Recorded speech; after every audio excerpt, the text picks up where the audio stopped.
WhatsApp guys, welcome back to this video. आज की video में हम देखने वाले हैं Iran reveal secret underground airbase to threaten US and Israel. क्या इंडिया को चिंता करनी चाहिए? पता है, ईरान ने सीक्रेट अंडरग्राउंड एयरबेस बना रखा है और जो उसने बता दिया सबको, और भैया यूएस और इजराइल को धमकाने के लिए। ओ भैया गजब, ईरान का भी कॉन्फिडेंस अलग लेवल का चल रहा है आज के टाइम पे।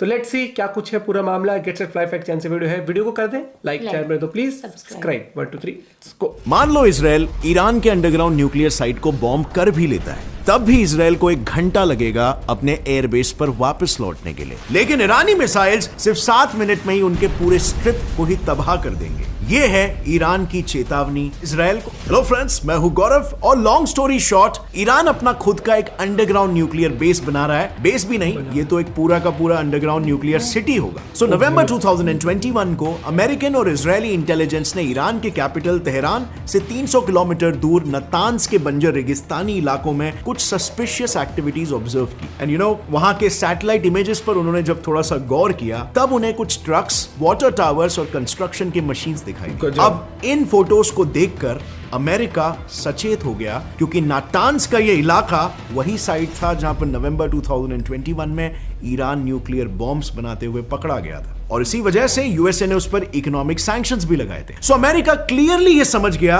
कि something is wrong, Iran is definitely up to something. So इस इमेज को देखकर क्या आपको कुछ समझ में आ रहा है? वेल, अभी ईरान अपना पूरा न्यूक्लियर सिटी अंडरग्राउंड बना रहा है। ईरान की यह सिटी 100 मीटर्स लॉन्ग और 500 मीटर्स डीप अंडरग्राउंड है, जिसमें हजारों मिसाइल्स और फाइटर जेट्स एक के ऊपर एक स्टैक्ड है, रेडी टू लॉन्च। इनफैक्ट इसमें से एक मिसाइल, ईरान का इमाद मिसाइल, इसके रेंज में तो इतने सारे कंट्रीज स्ट्राइकिंग डिस्टेंस पर है, इंक्लूडिंग इंडिया। और बस इसीलिए जून 2022 को international atomic energy agency IAEA ने एक वार्निंग जारी की, ईरान बहुत ही जल्द एक न्यूक्लियर स्टेट बन सकता है, which is a huge news for the entire world. लेकिन फ्रेंड्स, मेरे हिसाब से यूएसए कहीं ना कहीं इस अटैक के लिए बिल्कुल प्रिपेयर्ड ही था, क्योंकि सही मायने में तो अमेरिका ईरान पर 2006 से ही नजर रख रहा था। सो बात यह है ना, 2006 में ही CIA को इन न्यूक्लियर साइट्स की खबर मिल गई थी, लेकिन वो अंडरग्राउंड डेवलप हो चुकी है, इस बात का पता CIA तक को भी नहीं था।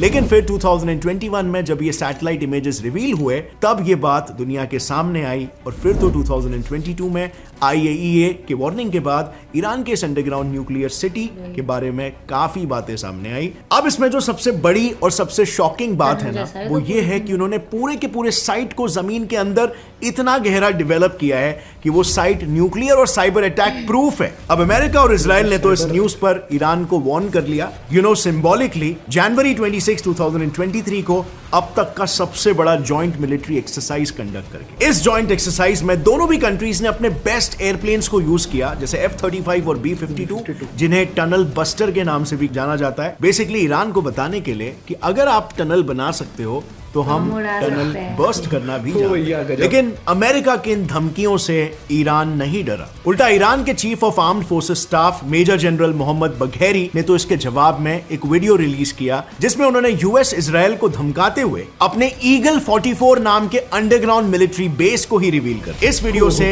ईरान ने पूरे दुनिया को अपने टनल्स, मिसाइल्स और जेट्स बताकर वॉर रेडी होने का एक क्लियर मैसेज दे दिया। ईरान ने यह भी कहा कि अगर ईरान पर किसी भी देश ने अटैक किया, इंक्लूडिंग इजराइल, तो उस देश को ईगल 44 बेस समेत ईरान के सभी एयर बेसेस का हमला झेलना पड़ेगा। मतलब Iran basically is all set for war when the world today doesn't need any more war. किसी भी वॉर में नेक्स्ट लेवल ऑफ डिस्ट्रक्शन होता है, जिसके बारे में हम सिर्फ सुनते हैं और सिर्फ इमेजिन ही कर सकते हैं। वापस लौट आ जाते हैं हमारे वीडियो पर फ्रेंड्स। सो इस वीडियो में ईरान ने अपनी न्यूक्लियर सिटी के बारे में काफी चीजें रिवील की, स्पेशली इनके मिसाइल्स, जिसमें से इमाद और सिमोर्ग काफी प्रोमिनेंट है। अब इमाद की रेंज तो हम ऑलरेडी देख चुके हैं, लेकिन इसकी खासियत की अगर बात करें तो ये ईरान का पहला नेविगेशन गाइडेड मिसाइल है, जिसे लॉन्च करने के बाद भी कंट्रोल किया जा सकता है। और इसीलिए इमाद मिसाइल से अगर कोई सबसे ज्यादा डरा हुआ है तो वो है मिडिल ईस्टर्न कंट्रीज, क्योंकि इन देशों ने यूएस मिलिट्री के 18 बेसिस को अपने देशों में जगह दी है, और इसीलिए ये कंट्रीज सबसे ज्यादा थ्रेटन फील करते हैं, क्योंकि ईरान कभी भी उन पर इमाद से हमला कर सकता है। और एक्सपर्ट्स तो ये भी कहते हैं कि ईरान का Imad missile nuclear warhead carry करने की भी क्षमता रखता है, क्योंकि आमतौर पर होता ऐसा है कि अगर कोई भी मिसाइल 500 किलोस के ऊपर का पेलोड कैरी करने की कैपेसिटी रखता है तो उसे न्यूक्लियर केपेबल मिसाइल कंसिडर किया जाता है। और इमाद मिसाइल की अगर बात करें तो वो 750 किलो कैरी कर सकता है और इसी पेलोड के साथ वो 1700 किलोमीटर दूर अपने टारगेट को एकदम प्रिसाइसली अटैक कर सकता है। मगर सिर्फ इमाद मिसाइल ही नहीं, उस वीडियो में सिमोर्ग मिसाइल भी मौजूद था, जो ईरान के दुश्मन देशों के लिए है एक असली खतरा। सो अगर सिमोर्ग की बात करें ना, तो ये ईरान की इंटरकॉन्टिनेंटल बैलिस्टिक मिसाइल है,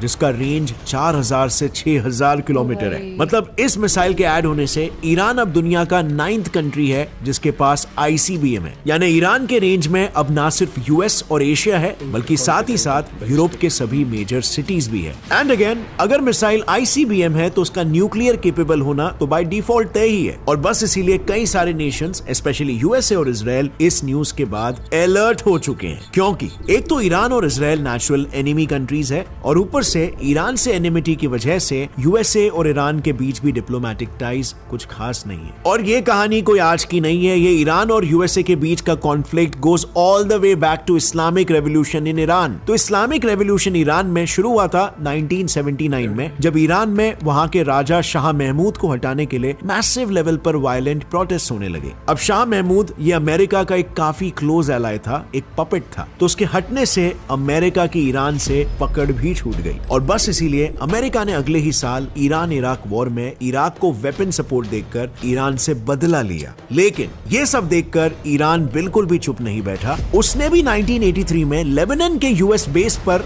2 बॉम्ब ब्लास्ट किए, जिसमें 300 से भी ज्यादा अमेरिकन सोल्जर्स की मौत हो गई। और बस इस हादसे के बाद से US ईरान रिलेशंस काफी खराब होते चले गए। फिर 2019 में इस आग को ईरान ने और भी भड़काया, जब ईरान ने स्ट्रेट ऑफ हॉर्मुज में एक अमेरिकन ड्रोन को मार गिराते हुए ये धमकी दी कि वो स्ट्रेट ऑफ हॉर्मुज को ब्लॉक कर देगा। अब स्ट्रेट ऑफ हॉर्मुज US के लिए काफी इंपॉर्टेंट है, क्योंकि वहां से US अपना 43% क्रूड ऑयल इंपोर्ट करता है। और अगर ईरान ने ऐसा कुछ सच में कर दिया तो इससे US की इकोनॉमी हेवीली हैम्पर हो सकती है। लेकिन ईरान सिर्फ US के लिए ही खतरा नहीं है, वो इजराइल को भी अपना उतना ही कट्टर दुश्मन मानता है। जब से ईरान में इस्लामिक रेवोल्यूशन हुआ है, तब से ईरान इजराइल के रिलेशंस और भी ज्यादा खराब हो गए। मगर ईरानी गवर्नमेंट को काफी पहले से ही समझ आ गया था कि वो वॉर या कॉन्फ्लिक्ट में डायरेक्टली इजराइल से कभी जीत नहीं सकती, और इसीलिए उन्होंने इजराइल के अगेंस्ट एक्ट करने वाले टेररिस्ट ऑर्गेनाइजेशन हमास को सपोर्ट करना शुरू कर दिया। उन्होंने 2014 में हमास को हेवी वेपन सप्लाई किए, जिसकी मदद से हमास ने पूरे 2 महीने तक इजराइल पर 4000 से भी ज्यादा रॉकेट्स फायर किए। और इसी फायरिंग में 100 से भी ज्यादा इजरायली सिविलियंस की मौत हुई और बिलियंस ऑफ डॉलर्स के इजरायली एसेट्स का नुकसान हुआ। अब ईरान के ये प्रॉक्सी वॉर्स तो चल ही रहे थे, लेकिन इसके अलावा, जैसे मैंने कहा, ईरान दुनिया से छुपकर अंडरग्राउंड मिलिट्री फैसिलिटीज बना रहा था, और उन फैसिलिटीज में ही उसने अंडरग्राउंड मिसाइल लॉन्चर्स बनाए हैं। इस चीज के बारे में खुद US को भी 2019 में ही पता लगा, लेकिन अभी भी US को इन बेसेस की लोकेशन के अलावा और कुछ नहीं पता। इनफैक्ट किसी भी देश को ये बेसेस अंदर से कैसे दिखते हैं इसके बारे में नहीं पता।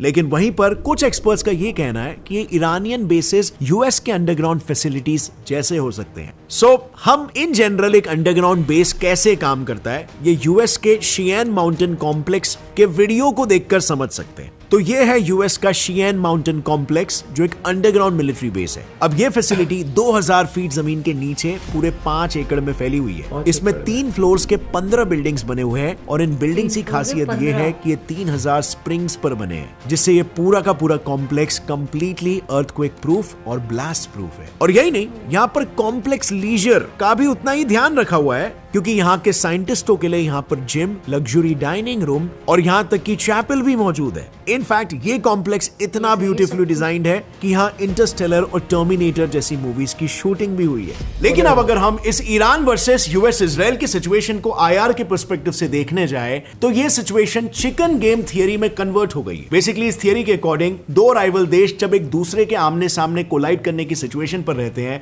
तो इसमें पीछे हटने वाले देश को कमजोर कंसिडर करके उसे सप्रेस किया जाता है। तो ऐसा इस केस में बिल्कुल हो सकता है, कि ईरान वो सप्रेस्ड कंट्री नहीं बनना चाहता और इसीलिए वो ऐसे एक्शंस ले रहा है। अब वर्ल्ड पॉलिटिक्स में आपको इस चिकन गेम थियरी के कई सारे एग्जांपल्स मिल जाएंगे, जैसे इंडिया पाकिस्तान को ही ले लो। पीओके के वजह से दोनों कंट्रीज काफी टाइम से कॉन्फ्लिक्ट्स में है, लेकिन डिड यू नो आज इस केस में भी इंडिया की मदद इजराइल भी कर रहा है। अब इस टॉपिक पर ऑलरेडी मैंने एक डिटेल वीडियो बना रखा है, अगर आपको वो देखना है तो यहां पर आप देख सकते हो, और आपको इंडिया और इजराइल की दोस्ती कितनी गहरी है और कितने लॉन्ग टर्म इनके प्लान्स है उसके बारे में एक अंदाजा लग जाएगा। और फ्रेंड्स, अगर ये वीडियो से आपको कुछ भी नया सीखने मिला, एक लाइक जरूर ठोकना।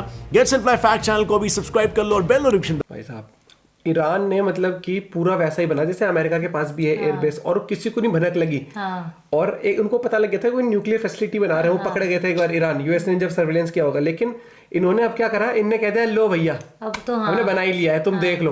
वो छाती चौड़ी करके आके और ऐसे सबके सामने बता दिया उन्होंने। तो इनका ये रिलीज करने का ये था कि वो इनके लिए जो दुश्मन है ना, उनकी आंखों में आंखें डाल के कहना भैया देख हम है कैपेबल, हमसे बात करनी है तब इससे बात करना, वो वाली एटीट्यूड वाली बात कर दी उन्होंने। क्योंकि नहीं तो नॉर्मली अगर सीक्रेट रखना होता तो बताते नहीं है। अब इन्होंने ये कर दिया, वो ना सप्रेस, वो दब के नहीं रहना चाहते। इन्होंने कहा कि हम खुले में रहेंगे भैया, और प्लस तो आपने रोला जमाने के लिए बता दिया कि और रेडी है। और तुमने वो देखा चीज कि हर एक कितनी सारी कंट्री इनके रडार में है वहां पर, और अभी भी अंदर क्या क्या चीजें हैं वो सब का तो कोई आइडिया भी नहीं है, भनक भी नहीं है। और इजराइल के भी अगेंस्ट है ये, और अमेरिका के भी अगेंस्ट है, और इनका ईरान का लेकिन ये है कि इनका ऑयल पे कितना कंट्रोल है। अगर उन्होंने वो चीज जो पैसे बताया वो अगर ब्लॉक कर दिया तो अमेरिका की इकोनॉमी हिल सकती है। तो ईरान भी आज के टाइम पे बहुत ही सोच समझ के चलता है, और वो भी अपने आप को वो नहीं मरू वाली नहीं है, कॉम्प्रोमाइज करने वाला देश नहीं है। वो है बिल्कुल कि हाँ भैया हम तो खड़े हैं अपने स्टांस लेके। बट स्टिल यूएस है, यूएस है।